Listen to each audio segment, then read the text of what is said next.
Bienvenidos a Audiolibros Geek. Presten atención, compartan el video con sus amigos y no se olviden darle like.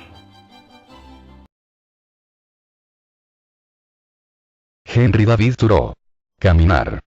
Quiero decir unas palabras a favor de la naturaleza, de la libertad total y el estado salvaje, en contraposición a una libertad y una cultura simplemente civiles. Considerar al hombre como habitante o parte constitutiva de la naturaleza, más que como miembro de la sociedad. Desearía hacer una declaración radical, si se me permite el énfasis, porque ya hay suficientes campeones de la civilización. El clérigo, el consejo escolar y cada uno de vosotros os encargaréis de defenderla. En el curso de mi vida me he encontrado solo con una o dos personas que comprendiesen el arte de caminar, esto es, de andar a pie, que tuvieran el don, por expresarlo así, de sauntering, deambular, término de hermosa etimología, que proviene de persona ociosa que vagaba en la Edad Media por el campo y pedía limosnas o pretexto de encaminarse a la Sainte Terre, a Tierra Santa. De tanto oírselo, los niños gritaban, va a Sainte Terre, de ahí, saunterer, peregrino. Quienes en su caminar nunca se dirigen a Tierra Santa, como aparentan, serán, en efecto, meros holgazanes, simples vagos. Pero los que se encaminan allá son saunterers en el buen sentido del término, el que yo le doy. Hay, sin embargo, quienes suponen que la palabra procede de sans terre, sin tierra u hogar, lo que, en una interpretación positiva querría decir que no tiene un hogar concreto, pero se siente en casa en todas partes por igual. Porque este es el secreto de un deambular logrado. Quien nunca se mueve de casa puede ser el mayor de los perezosos. Pero el saunterer, en el recto sentido, no lo es más que el río serpenteante que busca con diligencia y sin descanso el camino más directo al mar. Sin embargo, yo prefiero la primera etimología, que en realidad es la más probable. Porque cada caminata es una especie de cruzada, que algún Pedro el ermitaño predica en nuestro interior para que nos pongamos en marcha y reconquistemos de las manos de los infieles esta Tierra Santa. La verdad es que hoy en día no somos, incluidos los caminantes, sino cruzados de corazón débil que acometen sin perseverancia empresas inacabables. Nuestras expediciones consisten solo en dar una vuelta, y al atardecer volvemos otra vez al lugar familiar del que salimos, donde tenemos el corazón. La mitad del camino no es otra cosa que desandar lo andado. Tal vez tuviéramos que prolongar el más breve de los paseos, con imperecedero espíritu de aventura, para no volver nunca, dispuestos a que solo regresasen a nuestros afligidos reinos, como reliquias, nuestros corazones embalsamados. Si te sientes dispuesto a abandonar padre y madre, hermano y hermana, esposa, hijo y amigos, y a no volver a verlos nunca. Si has pagado tus deudas, hecho testamento, puesto en orden todos tus asuntos y eres un hombre libre. Si es así, estás listo para una caminata. Para ceñirme a mi propia experiencia, mi compañero y yo, porque a veces llevo un compañero, disfrutamos imaginándonos miembros de una orden nueva, o mejor, antigua. No somos caballeros, ni jinetes de cualquier tipo, sino caminantes, una categoría, espero, aún más antigua y honorable. El espíritu caballeresco y heroico que en día correspondió al jinete parece residir ahora, o quizás haber descendido sobre él, en el caminante. No el caballero, sino el caminante andante. Un modo de cuarto estado, independiente de la iglesia, la nobleza y el pueblo. Hemos notado que, por la zona, somos casi los únicos en practicar este noble arte. Aunque, a decir verdad, a la mayoría de mis vecinos, al menos si se da crédito a sus afirmaciones, les gustaría mucho pasear de vez en cuando como yo, pero no pueden. Ninguna riqueza es capaz de comprar el necesario tiempo libre, la libertad y la independencia que constituyen el capital en esta profesión.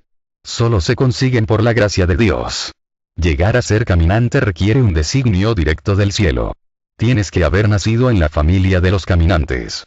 Ambulator nascitur, non fit, el caminante nace, no se hace. Cierto es que algunos de mis conciudadanos pueden recordar, y me las han descrito, ciertas caminatas que dieron 10 años atrás y en las que fueron bendecidos hasta el punto de perderse en los bosques durante media hora. Pero sé muy bien que, por más pretensiones que alberguen de pertenecer a esta categoría selecta, desde entonces se han limitado a ir por la carretera. Sin duda durante un momento se sintieron exaltados por la reminiscencia de un estado de existencia previo, en el que incluso ellos fueron habitantes de los bosques y proscritos. Al llegar al verde bosque, una alegre mañana, oyó el canto de las aves, sus noticias felices. Hace mucho, dijo Robin. La última vez que aquí estuve, aceché para tirar contra el oscuro ciervo. Creo que no podría mantener la salud ni el ánimo sin dedicar al menos 4 horas diarias, y habitualmente más a deambular por bosques, colinas y praderas, libre por completo de toda atadura mundana. Podéis decirme, sin riesgo, te doy un penique por lo que estás pensando, o 1.000.000 de libras.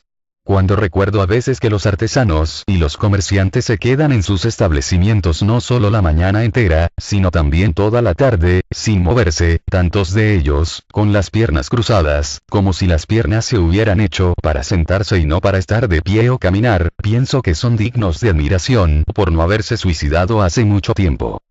A mí, que no puedo quedarme en mi habitación ni un solo día sin empezar a entumecerme y que cuando alguna vez he robado tiempo para un paseo a última hora, a las 4, demasiado tarde para amortizar el día, cuando comienzan ya a confundirse las sombras de la noche con la luz diurna, me he sentido como si hubiese cometido un pecado que debiera expiar. Confieso que me asombra la capacidad de resistencia, por no mencionar la insensibilidad moral, de mis vecinos, que se confinan todo el día en sus talleres y sus oficinas, durante semanas y meses, e incluso años y años. No sé de qué pasta están hechos, sentados ahí ahora, a las 3 de la tarde, como si fueran las 3 de la mañana. Bonaparte puede hablar del valor de las 3 de la madrugada, pero eso no es nada comparado con el valor necesario para quedarse sentado alegremente a la misma hora de la tarde, cara a cara con uno mismo, con quien se ha estado tratando toda la mañana, intentando rendir por hambre una guarnición a la que uno está ligado con tan estrechos lazos de simpatía. Me maravilla que así es ahora o, digamos, entre las 4 y las 5, demasiado tarde para los periódicos de la mañana y demasiado pronto para los vespertinos, no se escuche por toda la calle una explosión general, que esparza a los 4 vientos una legión de ideas y chifladuras anticuadas y domésticas para renovar el aire y al diablo con todo. No sé cómo lo soportan las mujeres, que están aún más recluidas en casa que los hombres. Aunque tengo motivos para sospechar que la mayor parte de ellas no lo soporta en absoluto. Cuando, en verano, a primera hora de la tarde, nos sacudimos el polvo de la ciudad de los faldones del traje, pasando raudos ante esas casas de fachada perfectamente dórica o gótica, mi acompañante me susurra que lo más probable es que a esas horas todos sus ocupantes estén acostados. Es entonces cuando aprecio la belleza y la gloria de la arquitectura, que nunca se recoge, sino que permanece siempre erguida, velando a los que dormitan. Sin duda, el temperamento y, sobre todo, la edad tienen mucho que ver con todo esto. A medida que un hombre envejece, aumenta su capacidad para quedarse quieto y dedicarse a ocupaciones caseras.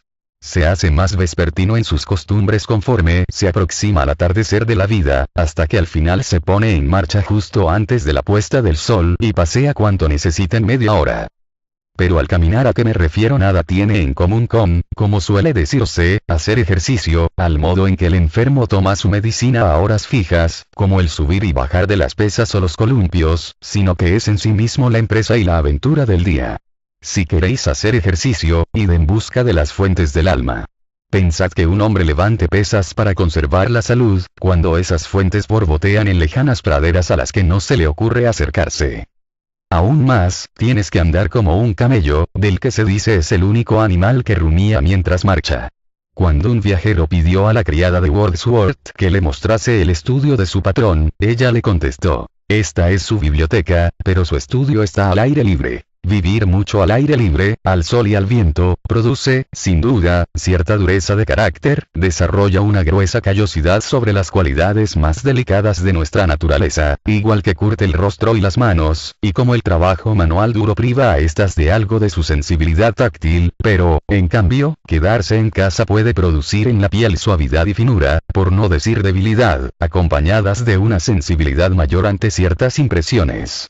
Quizá fuéramos más sensibles a algunas influencias importantes para nuestro crecimiento intelectual y moral si sobre nosotros brillase un poco menos el sol y soplase algo menos el viento. Y no hay duda de que constituye un bonito asunto determinar la proporción correcta entre piel gruesa y piel fina. Pero me parece que se trata de una costra que caerá rápidamente, que la solución natural ha de hallarse en la proporción de día que puede aguantar la noche, de verano, el invierno, de experiencia, el pensamiento. Habrá mucho más aire y más sol en nuestras mentes. Las palmas duras del trabajador están versadas en más finos tejidos de dignidad y heroísmo, cuyo tacto conmueve el corazón, que los dedos lánguidos de ociosidad.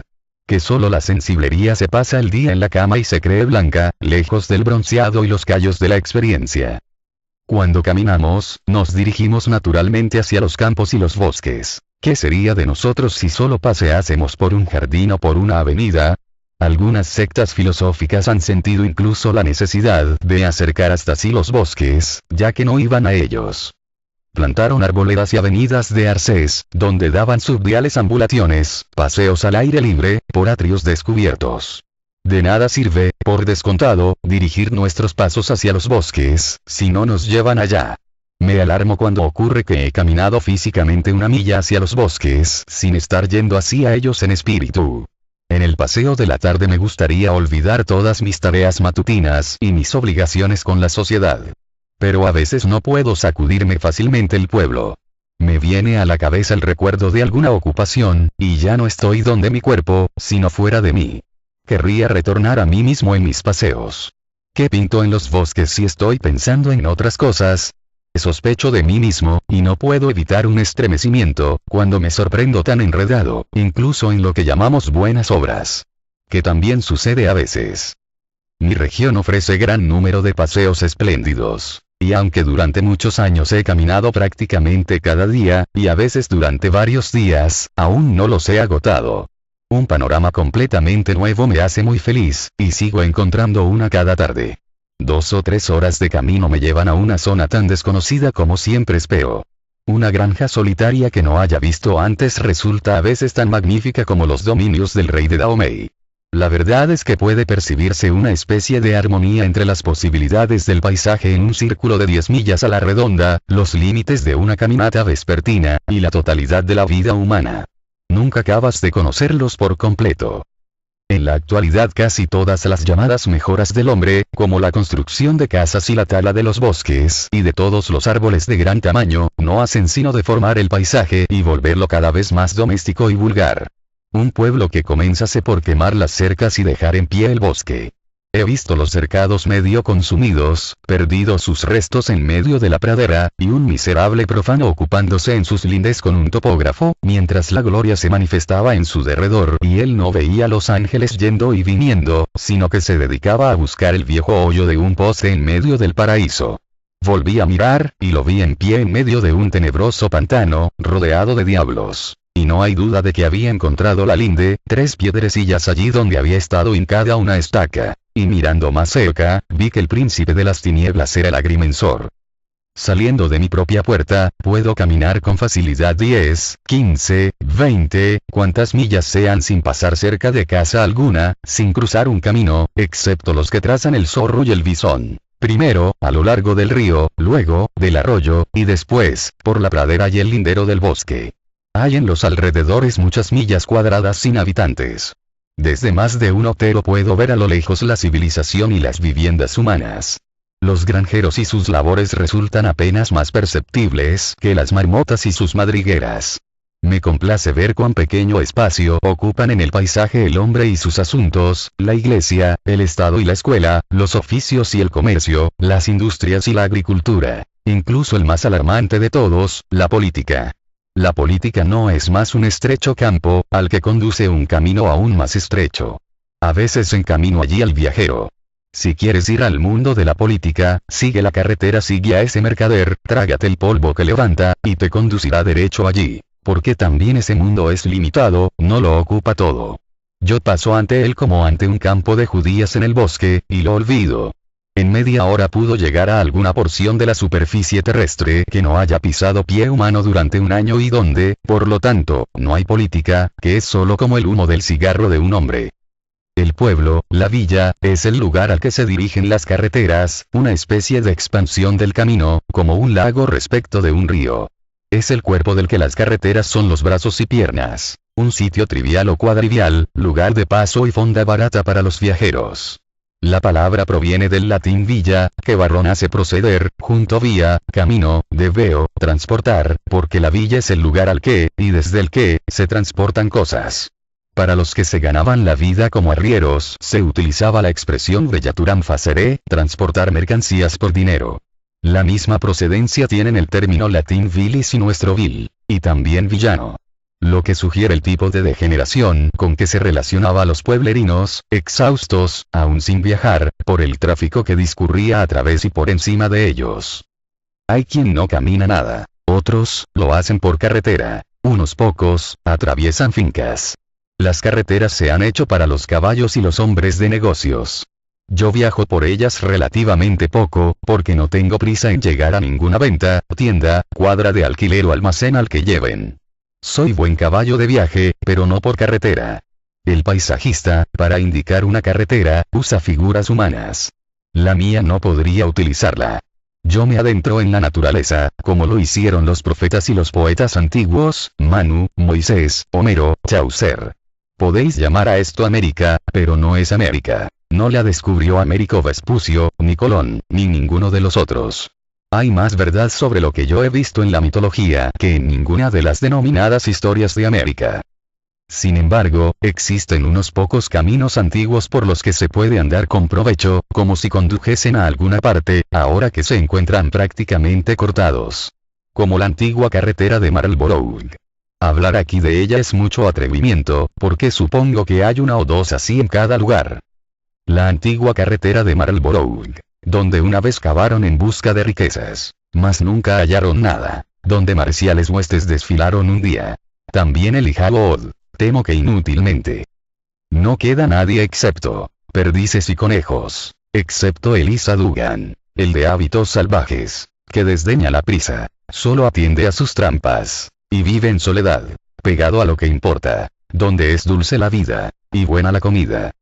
Cuando la primavera me remueve la sangre, con instintos viajeros, bastante grava tiene la antigua carretera que a Marlborough llevó. No la repara nadie, para nadie discurre, es un camino vivo, que dicen los cristianos. No hay muchos que lo tomen, solo los invitados, de King el irlandés. Otra cosa no es, sino por dónde irse. La posibilidad de llegar a algún sitio. Grandes mojones pétreos, pero ningún viajero, cenotafios de pueblos, con su nombre tallado. Averiguar quisieras, ¿cuál podría ser el tuyo? ¿Qué rey se levantó? Aún me estoy preguntando, ¿cómo y dónde se irguió? ¿Y por qué concejales? Gourgas, Le, Clark o Darby. Para ser algo eterno, se esforzaron sin tasa, pétreas, borradas lápidas. Donde un viajero puede quejarse y en palabras, grabar lo que ha aprendido, para que otro lo lea, si está necesitado. Yo sé de una o dos líneas, que quisiera escribir. Literatura apta, para perpetuarse, a través de estas tierras. Y poder recordar, el próximo diciembre, y luego, en primavera, tras el deshielo, leer. Sí, con la fantasía, al viento, te despides, puedes dar la vuelta al mundo. Por la antigua carretera, que una vez llevó hasta Marlborough. En la actualidad, la mayor parte de la tierra en esta región no es de propiedad privada, el paisaje no pertenece a nadie y el caminante goza de relativa libertad. Pero puede que llegue el día en que la compartimenten en lo que llaman fincas de recreo, donde solo una minoría obtendrá un disfrute restringido y exclusivo cuando se hayan multiplicado las cercas, los cepos y otros ingenios inventados para mantener a los hombres en la carretera pública, y caminar por la superficie de la tierra de Dios se considere un intento de allanar las tierras de unos pocos caballeros. Disfrutar de algo en exclusiva implica por lo general excluirte de su auténtico disfrute. Aprovechemos nuestras oportunidades antes de que llegue el día aciago. Porque resulta a veces tan arduo decidir hacia dónde caminar. Creo que existe en la naturaleza un sutil magnetismo y que, si cedemos inconscientemente a él, nos dirigirá correctamente. No da igual qué senda tomemos. Hay un camino adecuado, pero somos muy propensos, por descuido y estupidez, a elegir el erróneo. Nos gustaría tomar ese buen camino, que nunca hemos emprendido en este mundo real y que es símbolo perfecto de que desearíamos recorrer en el mundo ideal e interior. Y si a veces hallamos difícil elegir su dirección, es, con toda seguridad, porque aún no tiene existencia clara en nuestra mente. Cuando salgo de casa a caminar sin saber todavía a dónde dirigir mis pasos y sometiéndome a lo que el destino decida en mi nombre, me encuentro por raro y extravagante que pueda parecer, con que, final e inevitablemente, me encamino al sudoeste, hacia un bosque, un prado, un pastizal abandonado o una colina que haya en esa dirección.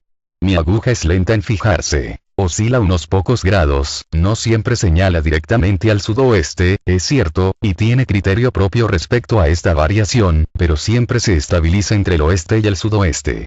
El futuro me tiende ese camino, y la tierra parece, por ese lado, más inagotada y generosa. El esquema que perfilarían mis caminatas no sería un círculo, sino una parábola o, mejor, como una de esas órbitas cometarias que se consideran curvas de no retorno, abriéndose en este caso hacia el oeste y en la que mi casa ocuparía el lugar del sol. A veces doy vueltas de un lado para otro, incapaz de decidirme, durante un cuarto de hora, hasta que resuelvo, por milésima vez, caminar hacia el suroeste o el oeste. En dirección a levante solo voy a la fuerza, pero hacia el oeste camino libremente. Ningún asunto me lleva allí. Me resulta difícil creer que pueda encontrar paisajes bellos o suficiente naturaleza salvaje y libertad atrás el horizonte orienta. No me emociona la perspectiva de dirigirme hacia él. En cambio, me parece que el bosque que veo en el occidental se extiende sin interrupción hacia el sol poniente y que no alberga ciudades lo bastante grandes como para molestarme. Dejadme vivir donde quiera. Aquí está la ciudad, allá la naturaleza. Cada vez abandono más la primera para retirarme al estado salvaje. No haría tanto hincapié en ello si no creyese que algo similar constituye la tendencia predominante entre mis compatriotas. Debo caminar hacia Oregón, no hacia Europa. El país está moviéndose en la misma dirección. No cabría decir que la humanidad progresa de este a oeste. En unos pocos años hemos asistido, en la colonización de Australia, al fenómeno de una emigración hacia el sudeste. Pero esto nos parece un movimiento retrógrado y, a juzgar por el carácter moral y físico de la primera generación de australianos, el experimento todavía no ha tenido éxito. Los tártaros orientales piensan que al oeste del Tíbet no hay nada. El mundo acaba allí, dicen. Más allá solo hay un mar sin orillas. Habitan un oriente sin remedio. Nosotros vamos al este a comprender la historia y a estudiar las obras del arte y de la literatura, rehaciendo los pasos de la raza. Al oeste, nos dirigimos como hacia el futuro, con espíritu de iniciativa y aventura. El Atlántico es el río Leteo, al atravesar el cual hemos tenido la oportunidad de olvidar el viejo mundo y sus instituciones. Si esta vez no tenemos éxito, quizá haya a la izquierda otra posibilidad para la raza, antes de llegar a las orillas del Estigio, en el Leteo del Pacífico, que es 3 veces más ancho.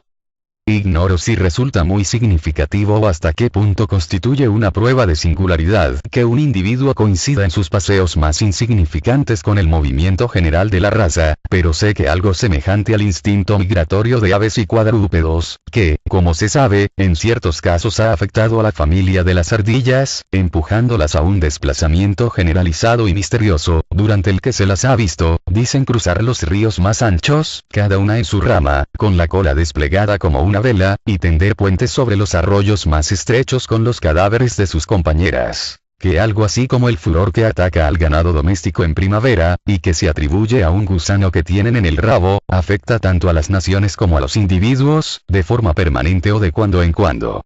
No es que grazne sobre nuestra ciudad una bandada de gansos salvajes, pero hasta cierto punto trastorna el valor actual de los bienes inmuebles. Y, si yo fuera agente de la propiedad, probablemente tomara en cuenta semejante perturbación. Cuando muchos más parten en peregrinación, y viajan buscando costas desconocidas. Cada anochecer al que asisto me inspira el deseo de marchar hacia un oeste tan lejano y hermoso como aquel en el que el sol se pone. Parece que el sol inmigre cada día hacia occidente y nos invite a seguirlo. Es el gran pionero en camino al oeste al que siguen las naciones. Soñamos toda la noche con aquellas cadenas montañosas del horizonte, aunque deben de ser solo vapor, las últimas que doraron sus rayos. Parece que la Atlántida y las islas y jardines de las Hespérides, algo así como un paraíso terrenal, fueron el gran oeste de los antiguos, envuelto en misterio y poesía. ¿Quién no ha visto en su imaginación, al contemplar el cielo del ocaso, los jardines de las Hespérides y el fundamento de todas aquellas fábulas? Colón sintió la querencia del oeste con más fuerza que nadie antes que él.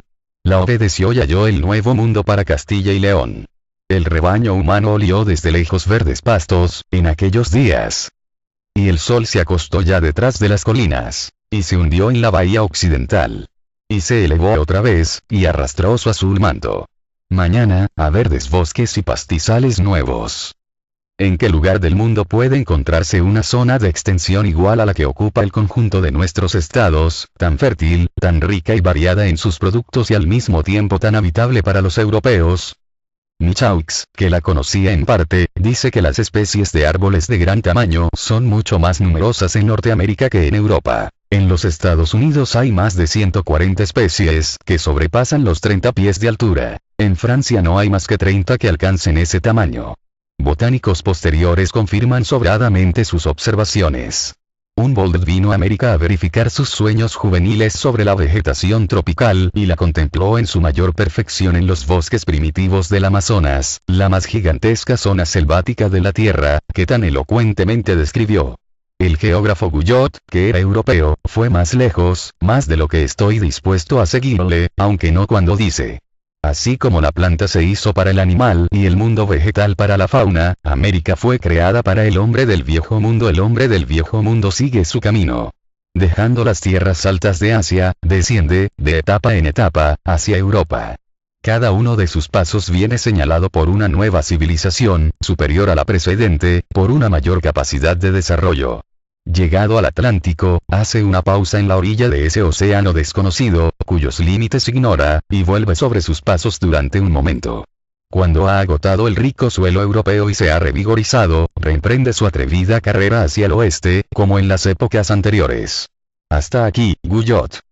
De esta toma de contacto del impulso hacia Occidente con la barrera del Atlántico brotan el comercio y la iniciativa de los tiempos modernos.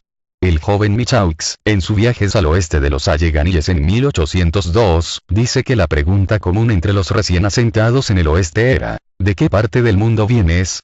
Como si esas vastas y fértiles regiones fuesen por naturaleza el lugar de encuentro y la patria común de todos los habitantes del planeta.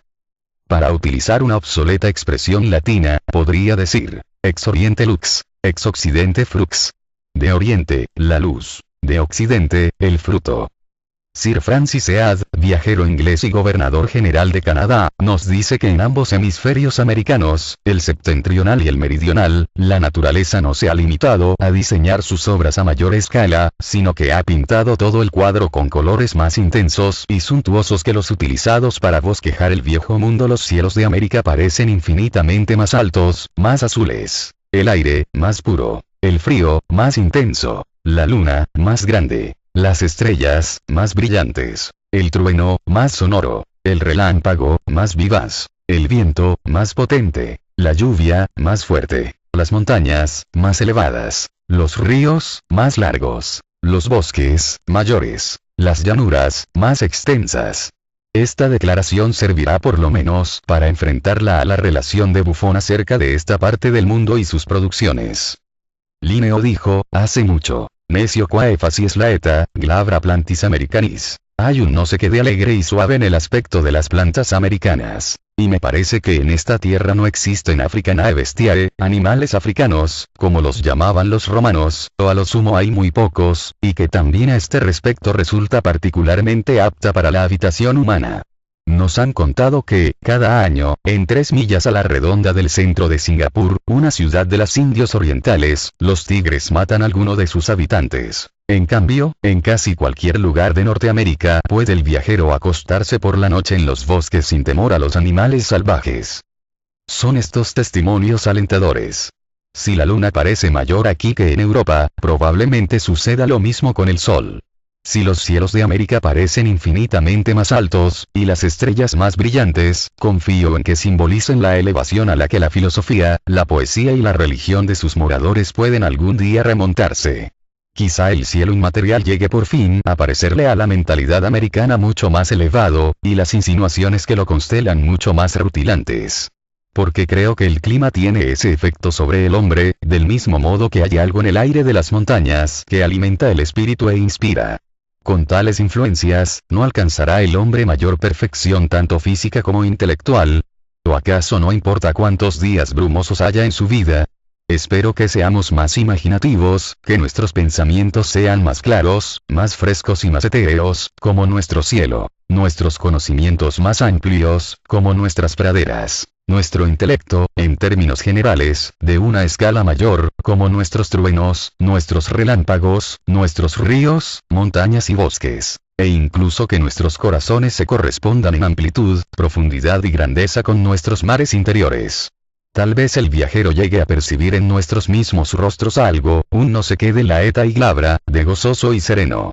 ¿Con qué otro objeto se mueve el mundo y por qué se descubrió América? A los americanos huelga casi decirles. La estrella del imperio sigue su camino hacia el oeste. Como auténtico patriota, me avergonzaría pensar que Adán, en el paraíso, tuviese una situación más favorable en términos generales que un rústico en este país.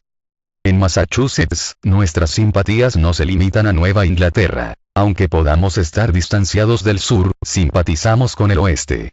Ahí está el hogar de nuestros hijos más jóvenes. Como entre los escandinavos, se hicieron a la mar en busca de su herencia. Es demasiado tarde para estar estudiando hebreo. Es más importante entender incluso la jerga de hoy en día. Hace algunos meses, acudí a ver un panorama del Rin. Era como un sueño medieval. Me deslicé flotando, con algo más que con la imaginación, por su histórica corriente bajo puentes construidos por los romanos y reparados por héroes posteriores, ante ciudades y castillos cuyos mismos nombres eran música a mis oídos, y cada uno de ellos, el tema de una leyenda. Allí estaban Ehrenbreitstein, y Roland Zec y Coblenza, que solo conocía por la historia. Me interesaron sobre todo las ruinas. Una música callada, como de cruzados partiendo a Tierra Santa, parecía elevarse de las aguas y de las colinas y los valles revestidos de viñedos. Flotaba, hechizado por un ensalmo, como si me hubieran transportado a una edad heroica y respirase la atmósfera caballeresca. Poco después, fui a ver un panorama del Mississippi, mientras remontaba trabajosamente el río a la luz de hoy en día, veía los vapores que cargaban madera, contaba las ciudades que surgían, miraba las recientes ruinas de Nauvoo y a los indios desplazándose hacia el oeste a través de la corriente. Y al contemplar ahora el Ohio y el Missouri, como antes el Mosela, y al escuchar las leyendas de Dubuque y del acantilado de Winona, pensando más en el futuro que en el pasado o el presente, advertí que aquella era la misma corriente que la del Rin, pero de un tipo distinto, que aún faltaban por poner los cimientos de los castillos y por tender puentes famosos sobre el río. Y sentí que esta es la auténtica edad heroica, aunque no la reconozcamos, porque el héroe es normalmente el más sencillo y oscuro de los hombres. El oeste del que hablo no es sino otro nombre de lo salvaje, y a lo que quería llegar es a que la naturaleza salvaje es lo que preserva el mundo. En busca de ella extienden los árboles sus fibras. Las ciudades la importan a cualquier precio. Los hombres harán y navegan por su causa. Desde el bosque y los territorios incultos llegan los tónicos y las cortezas que vigorizan a la humanidad. Nuestros antepasados eran salvajes. La historia de Rómulo y Remo amamantados por una loba no es una fábula sin sentido. Los fundadores de todos los estados que se han elevado hasta la eminencia extrajeron su alimento y su vigor de parecidas fuentes salvajes. Porque los hijos del imperio no fueron amamantados por la loba, acabaron conquistados y desplazados por los hijos de los bosques septentrionales, que sí lo habían sido. Soy partidario del bosque y de la pradera y de la noche, cuando crece el maíz.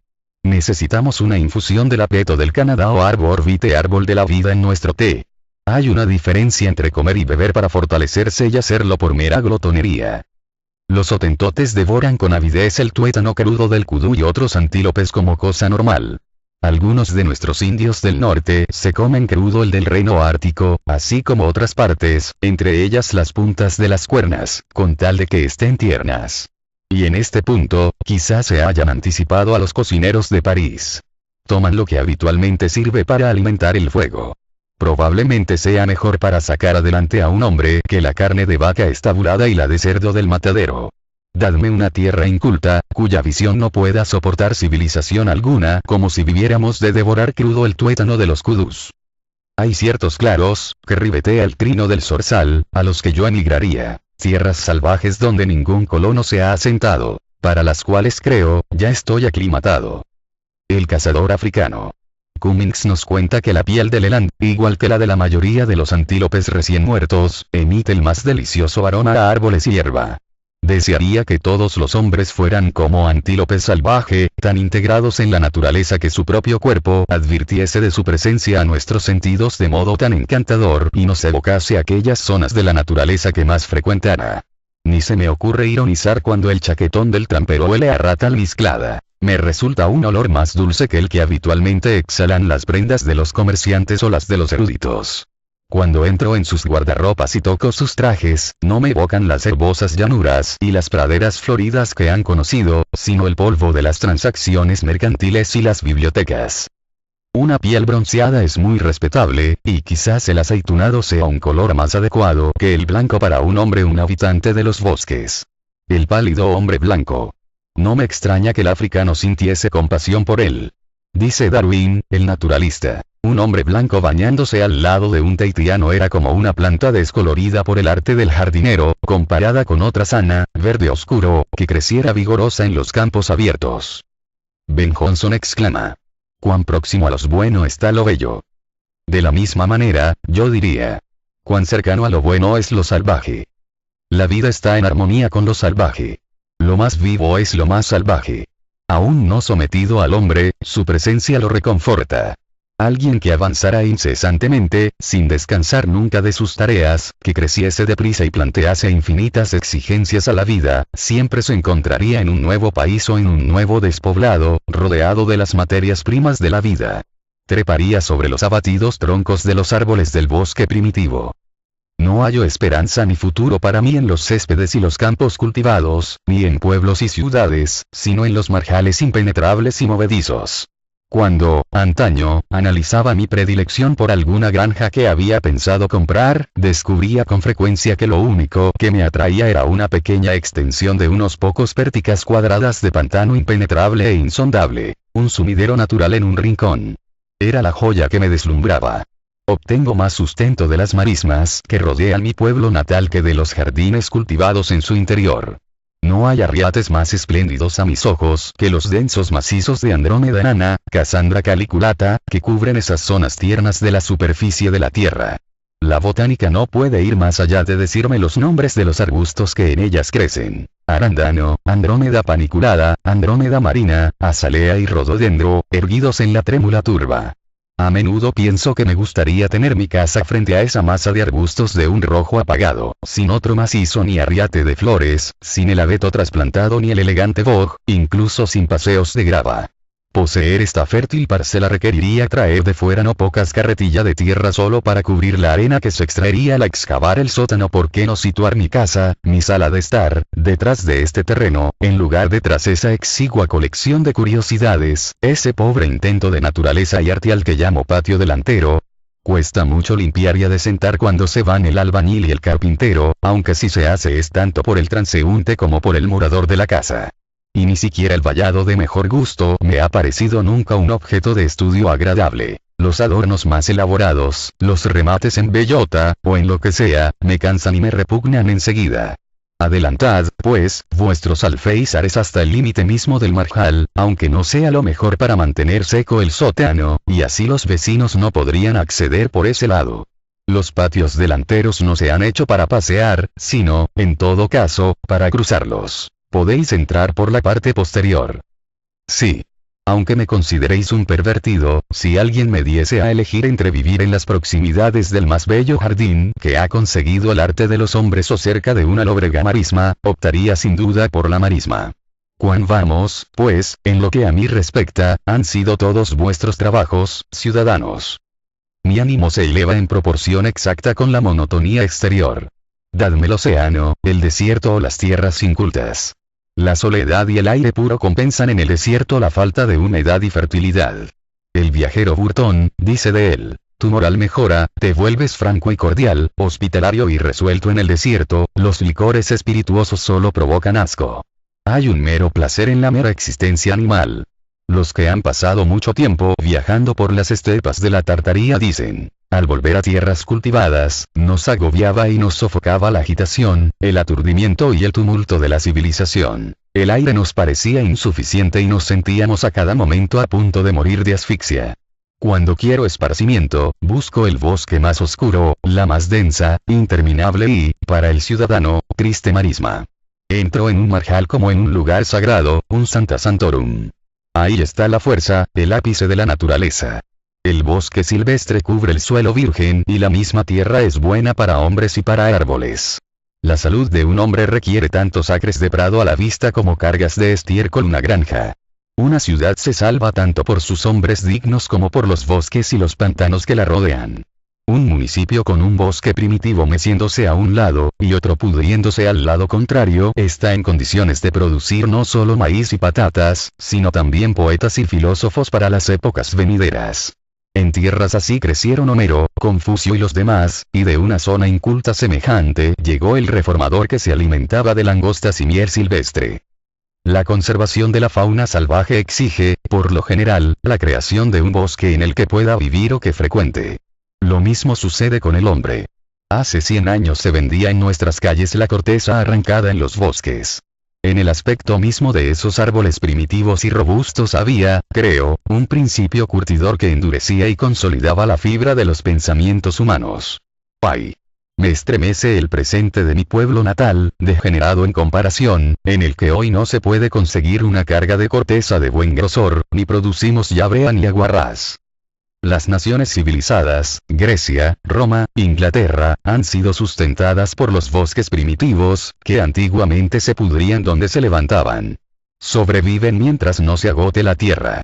¡Ay, el cultivo humano! Poco se puede esperar de una nación, cuando agota el suelo vegetal y se ve obligada a hacer abono con los huesos de sus padres.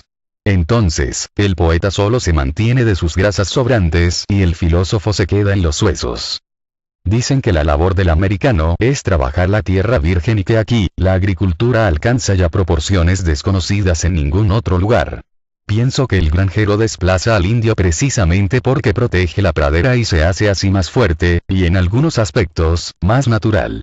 El otro día, estuve midiendo para un hombre una sencilla línea recta de 132 pérticas, a través de un marjal en cuya entrada podrían haberse escrito las palabras que Dante leyó sobre la de las regiones infernales. Abandonad toda esperanza los que entráis, de volver a salir alguna vez, ¿os entiende? Allí, en su propiedad, vi en una ocasión a mi patrón, aunque todavía era invierno, hundido literalmente hasta el cuello y nadando para salvar la vida. Tenía otra marisma similar que era imposible medir, porque estaba completamente sumergida. Y, a pesar de todo, fiel a sus instintos, me comentó respecto a un tercer marjal que sí medí, desde lejos, que por nada del mundo se desharía de él, a causa del cieno que contenía. Y pretende hacer en su derredor una zanja, en lo que invertirá 40 meses, y salvarlo de esta forma con la magia de su pala. Me refiero a él solo como ejemplo de un tipo de hombre. Las armas con las que hemos ganado nuestras más importantes victorias, y que deberían legarse de padre a hijo como reliquias familiares, no son la espada y la lanza, sino la guadaña, el cortador de turba, la pala y la azada para cieno, herrumbrados con la sangre de muchos prados y ennegrecidos por el polvo de muchos campos de dura batalla. Los propios vientos llevaron el maizal a la pradera e indicaron un camino que el indio no tuvo habilidad para seguir. Carecía de mejor herramienta con que aferrarse a la tierra que una concha de almeja. Pero el granjero está armado de arado y pala. En literatura, solo lo salvaje nos atrae. El aburrimiento no es sino otro nombre de la domesticación. Lo que nos deleita de Hamlet y la Ilíada, de todas las escrituras y las mitologías, es la visión del mundo incivilizada, libre y natural, que no se aprende en las escuelas. Así como el ganso silvestre es más rápido y más bello que el doméstico, también lo es el pensamiento salvaje, pato real que vuela sobre los pantanos mientras cae el rocío. Un libro verdaderamente bueno es algo tan natural y tan inesperada e inexplicablemente bello y perfecto como una flor silvestre descubierta en las praderas del oeste o en las junglas orientales. El genio es una luz que hace visible la oscuridad, como el resplandor del relámpago, que tal vez haga añicos el templo mismo de la sabiduría, no de una vela encendida en el hogar de la raza que empalidece ante la luz del día ordinario. La literatura inglesa, desde los tiempos de los juglares hasta los poetas de la región de los lagos, entre ellos, Chaucer, Spenser, Milton, e incluso Shakespeare, crece prácticamente, en este sentido, de aliento fresco y salvaje. Es, esencialmente, una literatura domesticada y civilizada, reflejo de Grecia y Roma. Sus parajes desérticos son un bosque lozano, su salvaje, un Robin Hood.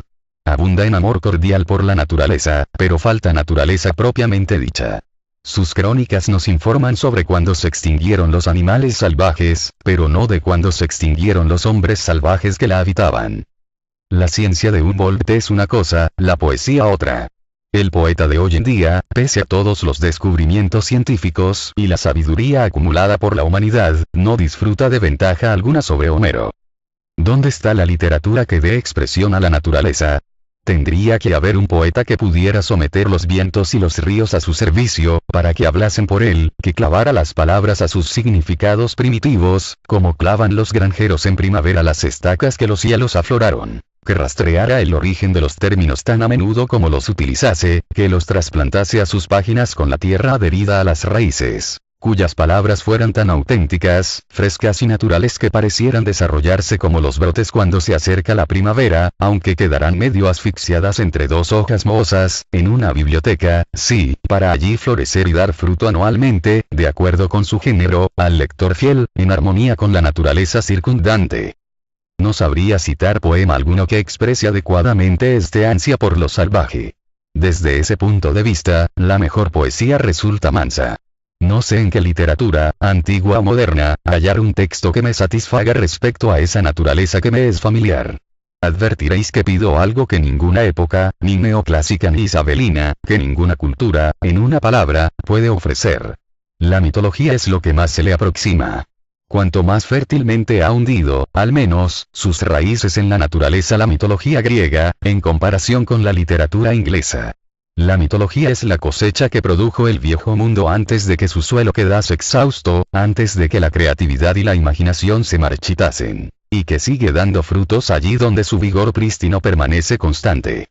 Las demás literaturas perduran solo como los olmos que dan sombra a nuestras casas. Pero esta es como el gran árbol dragón de las islas occidentales escocesas, tan viejo como la humanidad y, prospere o no, perdurará tanto como ella. Porque la putrefacción de otras literaturas compone el humus en que crece.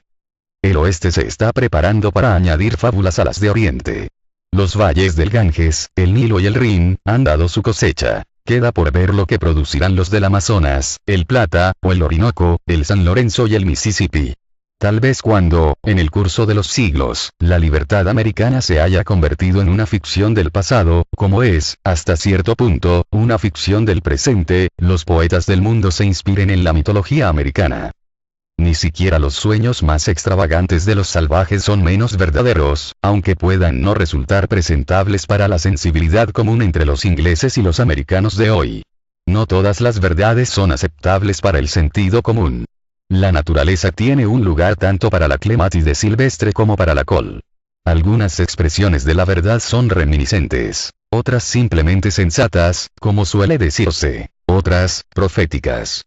Ciertas formas de enfermedad pueden, incluso, profetizar formas de la salud.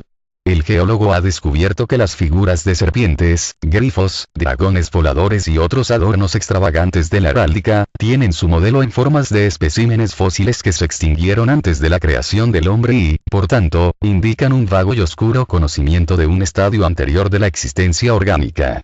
Los hindúes soñaron que la tierra descansaba sobre un elefante, y el elefante sobre una tortuga, y la tortuga sobre una serpiente. Y aunque puede ser una coincidencia sin importancia, no estaría fuera de lugar decir que aquí que se ha descubierto recientemente en Asia un fósil de tortuga lo bastante grande como para sostener a un elefante. Confieso que soy aficionado a estas fantasías estrambóticas que trascienden el orden del tiempo y la evolución. Constituyen el más sublime esparcimiento del intelecto. La perdiz adora los guisantes, pero no los que la acompañan en la cazuela. En una palabra, todas las cosas buenas son salvajes y libres.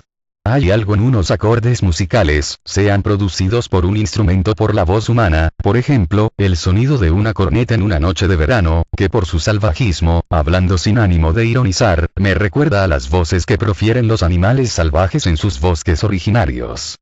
Puedo entender mucha de su naturalidad.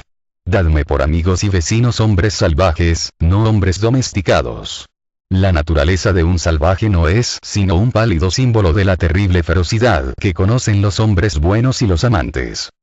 Me encanta, incluso, ver a los animales domésticos reafirmar sus derechos innatos, cualquier evidencia de que no han perdido del todo sus hábitos originarios y salvajes ni su vigor. como cuando la vaca de mi vecino se escapa del pastizal a principios de primavera y nada alegremente por el río, una corriente fría y gris de unas 25 o 30 pérticas de anchura, crecida por el deshielo. Es el bisonte cruzando el Mississippi. A mis ojos, esta hazaña confiere cierta dignidad al rebaño. Tan digno de por sí. Las semillas del instinto se conservan bajo los gruesos cueros de las reses y los caballos, como la simiente en las entrañas de la tierra durante un periodo indefinido. No sabemos esperar que las reses tengan espíritu juguetón. Un día vi a una docena de novillos y vacas corriendo y retozando de un lado a otro, divirtiéndose torpemente, como ratas enormes, como gatitos. Agitaban la cabeza, levantaban el rabo, y corrían por una colina, arriba y abajo. Y me di cuenta, tanto por sus cuernos como por lo que hacían, de su relación con la tribu de los ciervos. Pero hay un so fuerte y repentino habría apagado al instante su ardor, les habría reducido de carne de venado a carne de vaca y habría congelado sus flancos y sus nervios, así como su movilidad. ¿Quién sino el maligno habría gritado so a la humanidad? De hecho, la vida del ganado, como la de muchos hombres, no es sino una forma de locomoción. Mueven un flanco cada vez y el hombre, con su maquinaria, está encontrando el punto medio entre el caballo y el buey. Cualquier parte que haya tocado el látigo, queda a partir de entonces paralizada. ¿A quién se le ocurriría hablar de un flanco refiriéndose a la flexible tribu de los gatos como hablamos del flanco de una vaca? Me alegro de que los caballos y los novillos tengan que ser domados antes de poder convertirlos en esclavos del hombre y de que los hombres mismos posean aún algún gramo de locura que gastar antes de volverse miembros sumisos de la sociedad. Indudablemente, no todos los hombres resultan igual de aptos para la civilización. Y aunque la mayoría son, como los perros y las ovejas, mansos por disposición hereditaria, no por eso deberían los demás aceptar que se doblegue su idiosincrasia para poder rebajarlos al mismo nivel. Los hombres, en líneas generales, son parecidos, pero fueron creados distintos de modo que pudieran ser diferentes. Si hay que realizar una tarea vulgar, cualquier hombre servirá igual que otro, o casi. Si la tarea es importante, habrá que tener en cuenta la excelencia individual. Cualquiera puede tapar un agujero para evitar que entre el viento, pero ningún otro podría realizar un trabajo tan poco común como pintar mi retrato. Dice Confucio. Cuando están curtidas, las pieles de los tigres y los leopardos son semejantes a las de los perros y las ovejas. Pero no es la función de una cultura auténtica mansar a los tigres, como no lo es convertir a las ovejas en seres feroces. Y curtir las pieles de aquellos para hacer zapatos no constituye la mejor utilidad que puede dárseles. Al echar un vistazo a una lista de nombres propios en una lengua extranjera, como la de los oficiales del ejército o la de los autores que han escrito sobre un tema determinado, recuerdo una vez más que en un nombre no hay nada. Menshikov, por ejemplo, no me suena más humano que los bigotes de un roedor, y podría ser el nombre de una rata. A los polacos y a los rusos, nuestros nombres les suenan igual que los suyos a nosotros. Es como si los nombres se adjudicaran de acuerdo con un galimatías infantil. Yeriwieri Cherivan, Title.tol.tampinto Gorgorito. Me viene a la mente un rebaño de criaturas salvajes que pulularan por la tierra y a cada una de las cuales hubiese adjudicado el pastor algún sonido bárbaro en su propio dialecto. Los nombres de los hombres son, por supuesto, tan vulgares y desprovistos de significado como base o trae, los nombres de perro. Pienso que sería filosóficamente provechoso que a los hombres se les llamara en conjunto, como se los conoce. Solo sería necesario saber el género, y quizás la raza o la variedad, para conocer al individuo.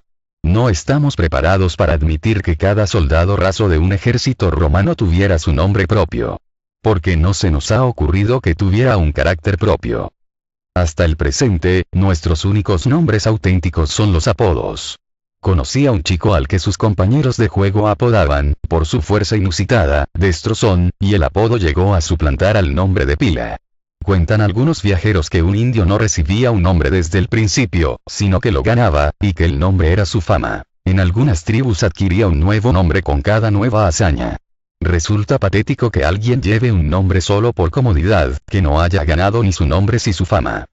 No voy a permitir que los simples nombres me impongan distinciones. Seguiré viendo a todos los hombres en rebaños.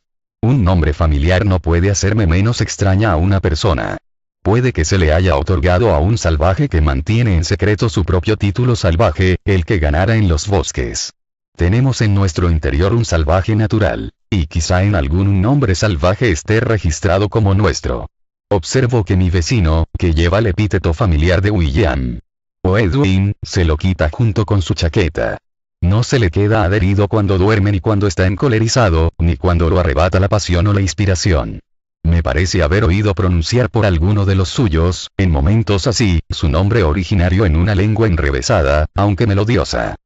He aquí nuestra inmensa, salvaje, aulladora madre, la naturaleza, presente por doquier con tanta belleza y tanto afecto hacia sus hijos como el leopardo. Y sin embargo, qué pronto hemos abandonado su pecho para entregarnos a la sociedad, a esa cultura que no es más que una interacción entre hombres, una especie de apareamiento que, con mucho, produce la vulgar nobleza inglesa, una civilización destinada a un pronto fin. En la sociedad, en las mejores instituciones humanas, es fácil detectar cierta precocidad. Cuando aún deberíamos ser niños en edad de crecer, somos ya hombrecitos. Dadme una cultura que traiga mucho estiércol de las praderas y profundice en la tierra, no esta que solo confía en abonos que queman y en utensilios y métodos de cultivo mejorados. ¿Cuántos pobres estudiantes con vista cansada de los que he oído hablar, crecerían más rápido, tanto intelectual como físicamente si, en vez de quedarse despiertos hasta tan tarde, se permitieran el sueño honrado de los tontos? Puede darse un exceso hasta de luz formativa.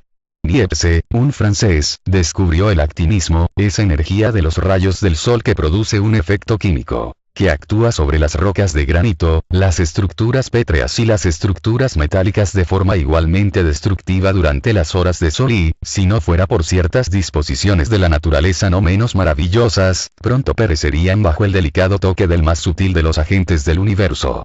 Pero observo que los cuerpos sometidos a este cambio durante las horas diurnas poseían la facultad de restituirse a sus condiciones originales durante las nocturnas, cuando ya no los afectaba aquella excitación. De ahí se ha inferido que las horas de oscuridad son tan necesarias para el universo inorgánico. Ni siquiera la luna brilla todas las noches, sino que cede su lugar a la oscuridad. No me gustaría ver cultivados a todos los hombres, ni cada parte del hombre, como tampoco quisiera que lo fuese cada acre de tierra. Una parte ha de destinarse al cultivo, pero la parte mayor ha de consistir en praderas y bosque, que no solo tienen una utilidad inmediata, sino que además preparan el suelo con vistas al futuro mediante la putrefacción anual de su vegetación. Un niño puede aprender otras letras, aparte de las que inventó Cadmo. Los españoles tienen un buen término para expresar esta sabiduría salvaje y oscura. Gramática parda, una forma de sentido común que proviene del mismo leopardo al que he hecho referencia. Hemos oído hablar de una sociedad para la difusión de conocimientos útiles. Se dice que saber es poder y cosas por el estilo. Me parece que tenemos igual necesidad de una sociedad para la difusión de la ignorancia útil, a la que llamaremos conocimiento bello, una sabiduría provechosa en un sentido más elevado. Pues, que es la mayor parte de nuestra llamada sabiduría, tan cacareada, más que la presunción de que sabemos algo, lo que nos roba la ventaja de nuestra ignorancia real. Lo que llamamos sabiduría es a menudo nuestra ignorancia positiva, la ignorancia, nuestra sabiduría negativa. Gracias a muchos años de trabajo paciente y lectura de la prensa, porque, ¿qué otra cosa son las bibliotecas científicas sino archivos de periódicos? Un hombre acumula una miríada de datos, los almacena en su memoria, y luego, cuando en alguna primavera de su vida deambula fuera de casa, por los grandes campos del pensamiento, se lanza hacia la hierba como un caballo, por decirlo de alguna manera, y deja todos los arreos atrás, en el establo. A veces les diría a los de la Sociedad para la Difusión de Conocimientos Útiles, láncese a la hierba. Ya han comido heno demasiado tiempo. Llegó la primavera con su verde cosecha. Hasta a las vacas las llevan a pastar en el campo antes de finales de mayo, aunque he oído hablar de un granjero desnaturalizado que encerraba a su vaca en la cuadra y la alimentaba con heno todo el año. Así trata con frecuencia la Sociedad para la Difusión de Conocimientos Útiles a su ganado. A veces, la ignorancia de un hombre no solo es útil, sino también bella, mientras que su pretendida sabiduría resulta a menudo, además de desagradable, pero que inútil. ¿Con quién es mejor tratar? Con quien no sabe nada de un tema y, lo que es enormemente raro, sabe que no sabe nada, o con quien sabe algo del asunto, en efecto, pero cree que lo sabe todo. Mi deseo de conocimiento es intermitente, pero el de bañar mi mente en atmósferas ignoradas por mis pies es perenne y constante. Lo más alto a lo que podemos aspirar no es a la sabiduría, sino la simpatía con la inteligencia. No tengo constancia de que esta sabiduría más elevada alcance algo más definitivo que una nueva y enorme sorpresa ante la súbita revelación de la insuficiencia de cuanto hemos llamado hasta el momento sabiduría, el descubrimiento de que hay más cosas en los cielos y en la tierra de las que sueña nuestra filosofía. Es la iluminación de la neblina por el sol. El hombre no puede saber en ningún sentido más alto que este, de la misma manera que no puede mirar tranquila e impunemente al sol. Lo que percibas, no lo percibirás como algo concreto, dicen los oráculos caldeos. Hay algo de servil en la costumbre de buscar una ley a la que obedecer. Podemos estudiar las leyes de la materia cuando nos sea posible y para lo que nos interese, pero una vida lograda no conoce ley ninguna. Es, sin duda, un desafortunado descubrimiento el de una ley que nos ata cuando antes no sabíamos que estábamos atados. Vive libre, hijo de la niebla. Y respecto a la sabiduría, todos somos hijos de la niebla. El hombre que se permite la libertad de vivir es superior a todas las leyes, en virtud a su relación con el legislador. Es servicio activo, dice el Vishnu Purana, el que no se convierte en servidumbre. Es sabiduría la que sirve a nuestra liberación. Todos los demás servicios solo valen para agorarnos. Todas las demás sabidurías solo son habilidades de artista. Resulta notable cuán pocos acontecimientos o crisis hay en nuestras historias. Qué poco hemos ejercitado nuestras mentes. Cuán pocas experiencias hemos tenido. Me encantaría estar seguro de que crezco deprisa y con exuberancia, aunque mi mismo crecimiento perturbe esta aburrida ecuanimidad. Aunque sea luchando durante las largas, oscuras y bochornosas noches o temporadas de tristeza. Estaría bien, aunque todas nuestras vidas fueran una divina tragedia en lugar de estas comedias o farsas triviales. Dante, Bunyan y demás, por lo visto, habían ejercitado sus mentes más que nosotros. Estaban sometidos a un tipo de cultura que nuestras escuelas y universidades locales no prevén. Incluso Mahoma, aunque muchos pueden poner el grito en el cielo por mencionarlo, tenía mucho más por qué vivir, sí, y por qué morir, que lo que tienen, por lo general, los que protestan.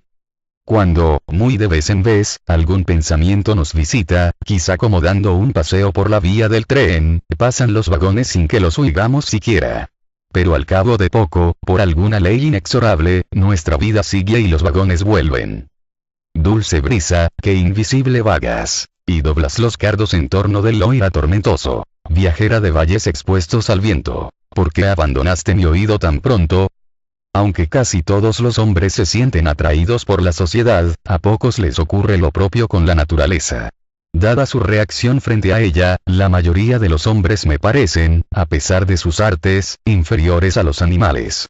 Por lo general, no hay una relación hermosa, como en el caso de estos. Qué poco aprecio por la belleza del paisaje se da entre nosotros. Tienen que decirnos que los griegos llamaban al mundo cosmos, belleza u orden, y aún no vemos con claridad por qué lo hacían. Como mucho, lo consideramos un curioso dato filosófico. Por mi parte, siento que, con respecto a la naturaleza, llevo una especie de vida fronteriza en los confines de un mundo en el que me limito a realizar entradas ocasionales y fugaces incursiones, y que mi patriotismo y mi lealtad para con el Estado a cuyos territorios parezco replegarme son los de un merodeador. Para alcanzar la vida que llamo natural, seguiría alegremente hasta un fuego fatuo por los pantanos y lodazales más inimaginables, pero ni luna ni luciérnaga alguna me han mostrado el camino hacia ella. La naturaleza es un personaje tan vasto y universal que nunca hemos visto uno siquiera de sus rasgos. Quien pasea por los conocidos campos que se extienden en torno a mi pueblo natal, se encuentra a veces en un territorio distinto descrito en las escrituras de propiedad, como si se hallase en algún lejano sector de los confines de Concord, donde acaba su jurisdicción y la idea que evoca la palabra Concordia dejase también de inspirarnos. Esas granjas que yo mismo he medido, esos mojones que he levantado, aparecen confusos, como a través de una neblina, pero no hay química que los fije. Se desvanecen de la superficie del cristal y el cuadro que pintó el artista surge vagamente por debajo. El mundo con el que estamos familiarizados no deja rastro y no tendrá aniversarios. La otra tarde, di un paseo por la granja de Spaulding. Vi como el sol poniente iluminaba el lado opuesto de un pinar majestuoso. Sus rayos dorados se dispersaban por los corredores del bosque como por los de un palacio. Tuve la impresión de que en esta parte de la tierra llamada Concord se hubiese establecido una familia antigua, admirable e ilustre en todos los conceptos, que yo no conocía, con el sol como sirviente ajena a la sociedad del pueblo a la que nadie visitaba. Vi su parque, su jardín de recreo, bosque adentro, en el campo de arándanos de Spaulding. Los pinos les proporcionaban techo mientras echaban raíces. La casa nos saltaba a la vista. Los árboles crecían a través de ella. Dudo si oí o no sonidos de una hilaridad contenida. Parecían apoyados en los rayos del sol. Tenían hijos e hijas. Y buena salud. El camino carretero de la granja, que cruza por medio el salón, no los incomodaba en absoluto. Era como el fondo cenagoso de un estanque que a veces se vislumbra a través de los cielos reflejados. Jamás habían oído hablar de Spaulding e ignoraban que es su vecino, aunque le oí silbar mientras conducía su tiro por la casa. Nada puede igualar la serenidad de sus vidas. Su escudo de armas es un simple liquen. Le vi pintado en los pinos y en los robles. Sus desvanes estaban en las copas de los árboles. Desconocían la política. No había ruidos de trabajo. No advertí que estuviesen tejiendo o hilando.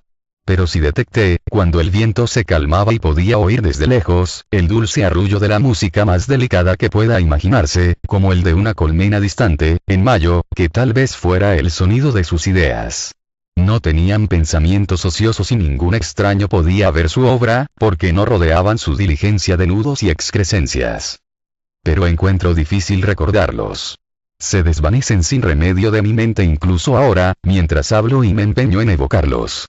Solo después de un esfuerzo duro y prolongado para reunir mis mejores recuerdos, vuelve a ser consciente de su vecindad. Si no fuera por familias como esta, creo que me marcharía de Concord. En Nueva Inglaterra acostumbramos a decir que cada año nos visitan menos pichones. Nuestros bosques no les proporcionan perchas. Diríase que, de la misma manera, cada año visitan menos pensamientos a los hombres en edad de crecer, pues la arboleda de nuestras mentes ha sido devastada, vendida para alimentar innecesarias hogueras de ambición, o envidia a la serrería, y apenas queda una ramita en que posarse. Ya no anidan ni crían entre nosotros. Quizá en las épocas más clementes pase volando a través del paisaje mental una ligera sombra, proyectada por las alas de alguna idea en su migración primaveral o otoñal, pero, mirando hacia arriba, somos incapaces de descubrir la sustancia del pensamiento mismo. Nuestras aladas ideas se han convertido en aves de corral. Ya no se remontan y solo alcanzan la magnificencia al nivel de los pollos de Shanghái o de Cochinchina. Aquellas grandes ideas, aquellos grandes hombres de los que habréis oído hablar. Nos pegamos a la tierra, que pocas veces ascendemos. Pienso que sería factible elevarnos un poco más. Podríamos trepar a un árbol por lo menos. Una vez, hallé mi propia estimación subiéndome a uno. Era un alto pino blanco, en la cima de un cerro. Aunque me llené de resina, mereció la pena, porque descubrí en el horizonte nuevas montañas que nunca había visto, mucha más tierra y mucho más cielo.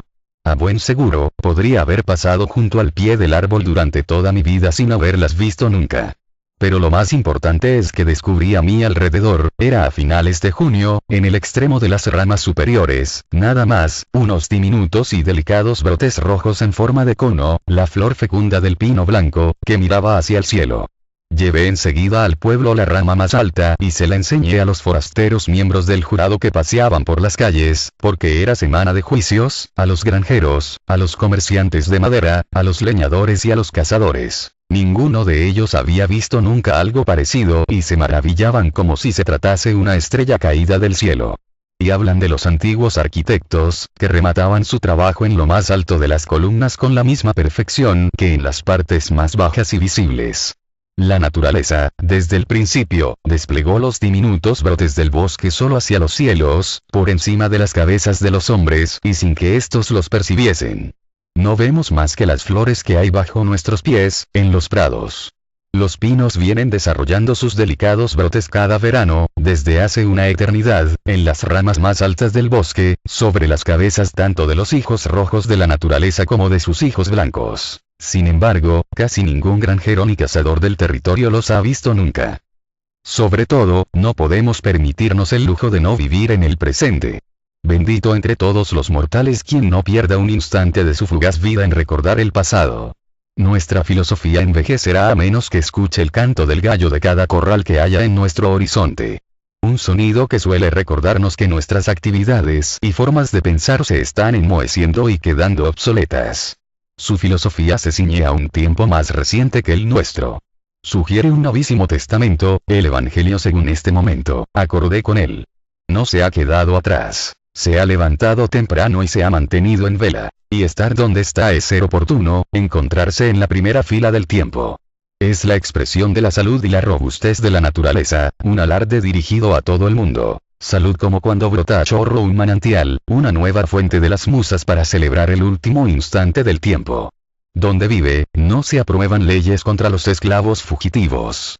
¿Quién no ha traicionado 1000 veces a su maestro desde la última vez que oyó ese canto?